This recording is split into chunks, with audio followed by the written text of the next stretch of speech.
You found the perfect investment property here in Canada, you negotiated the price, and you've got your investment strategy ready to go. But now you are faced with one of the most critical strategic decisions that you have to make as a real estate investor. One that you have to make before you get the keys. And that decision relates to how you will hold the rental property.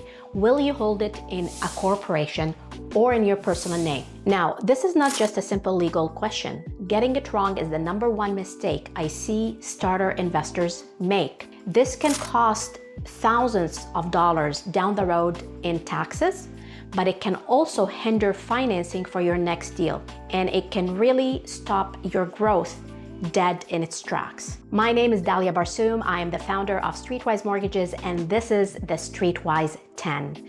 Today, I am answering question number 1, which is about how you should hold your rental property. Should you hold it in your personal name or in a corporation? I'm also going to talk about the implications from a financing standpoint and how that can hinder or enable your growth down the road. Now, before we dive in further, I would like to state that I am a mortgage strategist. My expertise is in helping Canadians finance their real estate portfolios effectively to enable their portfolios to scale. I am not a lawyer, I am not an accountant, and the information that I'm sharing in this video is for educational purpose only. I highly suggest that you speak with your accountant and your lawyer with respect to your individual situation and whether or not you should incorporate. Let's start with the most common and straightforward path, especially if you're buying your first investment property, which is holding the property in your personal name. First, it's simple and inexpensive. You will not be incurring a cost to set up a new legal structure.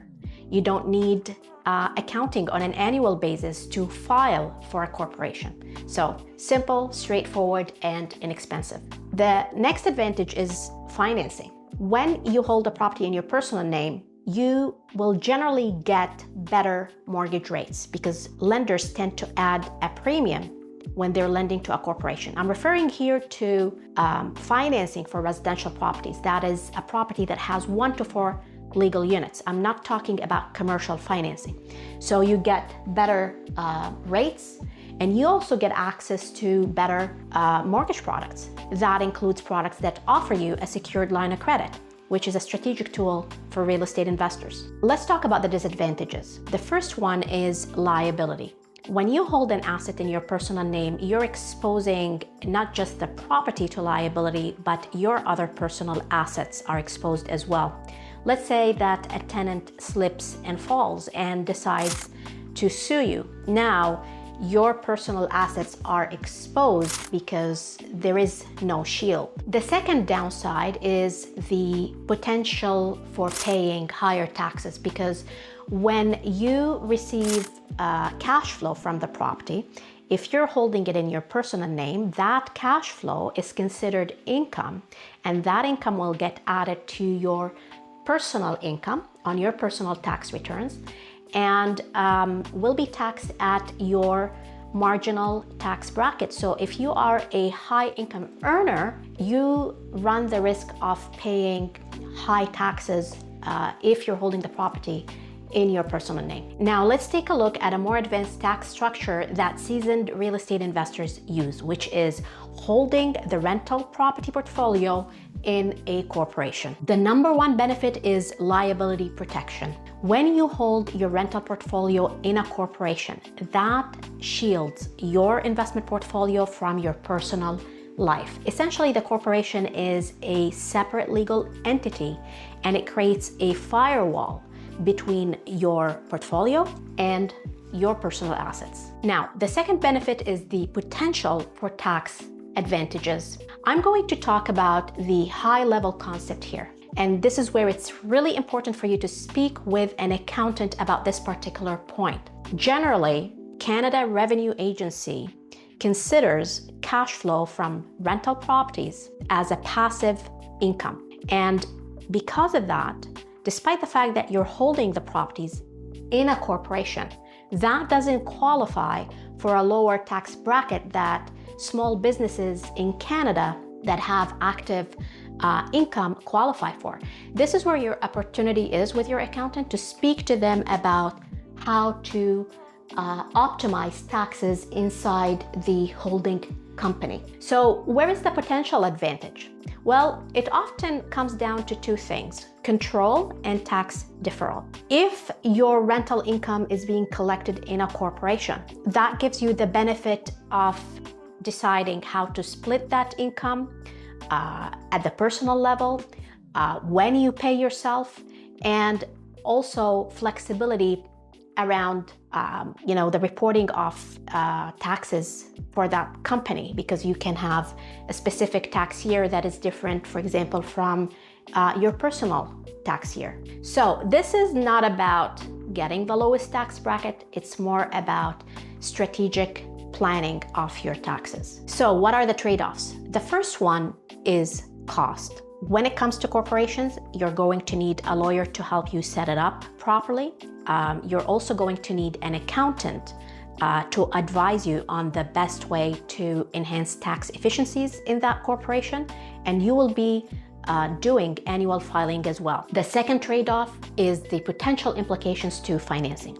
And over here, I am referring to financing residential income properties. That is rental properties that have 1 to 4 units. I'm not talking about financing commercial properties. These are either purely commercial or have 5 or more units. What are some of the challenges that you may experience under a corporate mortgage? Well, the first one is that lenders may add what's called a rate premium. They may charge you a higher interest rate to lend to your corporation versus lending to you in your personal name. The other one is the limitation to the products that are available to you as a real estate investor. Some of the best products, for example, that come with a secured line of credit, which is a fantastic strategic tool for real estate investors, are only available to properties that are held in a personal name versus in a corporate name. This is where we have to weigh off the pros and cons and the costs and benefits, understand your goals, and help you navigate financing, and also balance the need for protection, liability protection, tax efficiency, with the ability to scale financing for you as a real estate investor as well. When it comes to owning rentals in a corporation, there are 2 common myths that I would like to bust for you. The first one has to do with mortgage liability. Real estate investors think that by holding a rental property inside a corporation, that corporation shields them from mortgage liability. Yes, the corporation is a legal entity that shields you from liability in general, but it's not going to shield you from mortgage liability.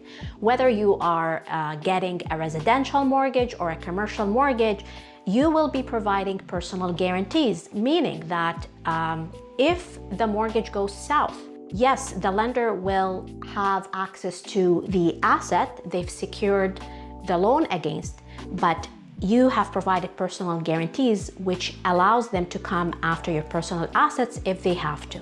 So putting a rental inside a corporation does not shield you from mortgage liability. The second myth has to do with the mortgage showing on your credit report. Some investors think that by putting a rental property in a corporation, that mortgage is not going to report on their credit bureau. And that is a myth. It really boils down to the lender you're working with. Some of the alternative lenders, or called B lenders, do not report the mortgage on the credit report. Private lenders also don't report it on the credit report, but I've seen the banks report it on the credit report. I've seen examples where a client had a rental inside a corporation with a bank, and it still showed up on their credit report. It's really a hit and miss. You should not make your decision about putting a rental in a corporation purely based on whether or not it's going to show up on your credit report. The decision should be based on your accountant's recommendation, your mortgage broker, collaboration with your accountant to figure out the best structure to help protect you and enhance tax efficiencies and get the best financing possible. So what's the verdict when it comes to financing under a corporate name versus your personal name? Well, the truth is there is not a single answer that applies to everybody. The answer really depends on you, your financial situation and your goals, and where you are on your investment journey. If you're looking for a general rule of thumb, the general rule of thumb is if you're buying your first investment property or your second, you can keep it simple and hold it in your personal name. That just makes everything simpler and reduces your cost. But the minute you start thinking about scaling, the minute you are going to focus on more complex or sophisticated strategies like flipping or assignments or development or commercial properties, or the minute you are considering bringing partners to your deals, that is when you seriously need to speak with an accountant, because that is likely the turning point at which incorporating would benefit you. If you're going to buy commercial properties or a residential property that has 5 or more units, that all falls under commercial financing. And under commercial financing, actually, a corporation is highly preferred. Lenders like to lend in corporations versus your personal name. So keep that in mind. The ultimate pro tip is that you need to build your power team. You need to make sure that you've got the right qualified people by your side to get the right advice from.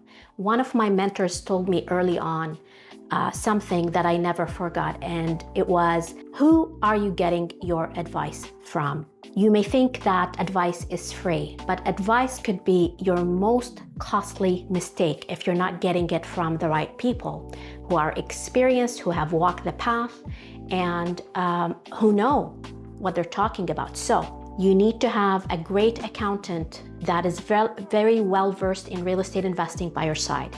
You need to have a mortgage broker that specializes in income property financing.